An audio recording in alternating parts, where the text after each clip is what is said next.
Party మారిన ఎమ్మెల్యేలతో రాజీనామా చేయించే దమ్ముందా అంటూ సీఎం రేవంత్ రెడ్డిని నిలదీశారు బీజేపీ నేత మహేశ్వర్ రెడ్డి. ఫిరాయింపు సభ్యులపై స్పీకర్ నిర్ణయం తీసుకోవాలన్నారు.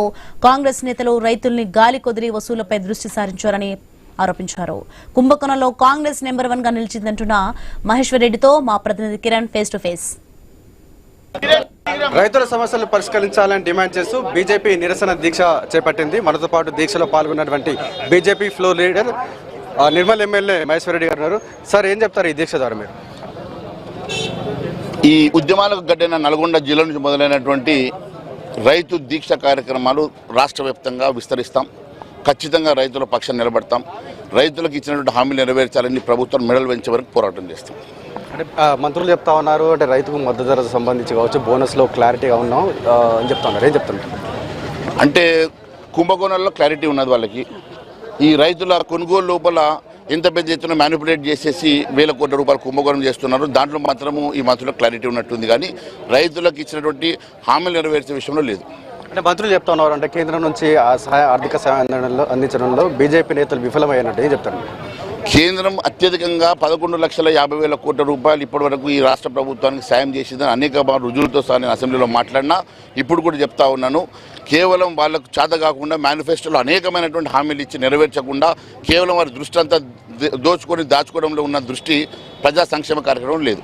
అంటే ఎమ్మెల్యేల విషయానికి సంబంధించి, అనర్హత విషయానికి సంబంధించి బీజేపీ ఎట్లా స్పందిస్తుంది?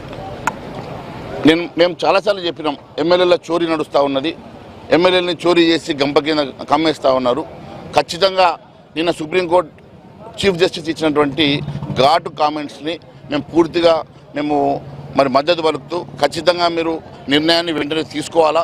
మీరు నిజంగా దమ్ము ధైర్యం ఉంటే బై ఎలక్షన్కి వాళ్ళతో రాజీనామా చేయించి బై ఎలక్షన్స్కి వెళ్ళాలని కోరుతా ఉన్నాం. అంటే జూబ్లీస్ ఎలక్షన్ చూస్తారు బీజేపీ, అంటే గౌరవ ఓటమి ఎట్లా చూస్తారు మీరు? ఇది ఒకవైపు అధికార దుర్వినియోగంతో, డబ్బుల సంచులతోటి, సారాలతోటి కేవలం అధికార దుర్వినియోగం చేసి అధికార పార్టీ అనేటువంటి కాంగ్రెస్ ఒకవైపు, భర్త చచ్చిపోయిన సింపతితోటి మహిళ ఒకవైపు, వారిద్దరి మధ్య జరిగినటువంటి పోటీ. మేము రేపు మా స్ట్రాటజీ అంతా కూడా రేపు రాబోయేటువంటి జనరల్ ఎలక్షన్లో కాషాయ జెండా ఎగరేసే దిశగా మేము ముందుకెళ్తా ఉన్నాం. చివరిగా చెప్పండి, రాష్ట్రంలో కాంగ్రెస్ పార్టీకి బీజేపీ ప్రత్యామ్నాయంగా ఎదగబోతుందా? పోయినసారి టీఆర్ఎస్ ప్రభుత్వంలో ఇదే చెప్పారు, ఇప్పుడు చెప్తారు. మీరే చూస్తారు, ఖచ్చితంగా రేపు కాషాయ జెండా తెలంగాణ రాష్ట్రంలో ఎగురుతుంది. ఇది రైతు సమస్యలు పరిష్కరించడంలో రాష్ట్ర ప్రభుత్వం పూర్తిగా ఫెయిల్ అయిందనేటువంటి అంశాన్ని మహేశ్వర్ రెడ్డి చెప్తా ఉన్నారు. నల్గొండ జిల్లా వేదికగా కూడా రైతు సమస్యలపై ఉద్యమిస్తామని చెప్తా ఉన్నారు. కెమెరామెన్ రాజుతో కిరణ్, నల్గొండ.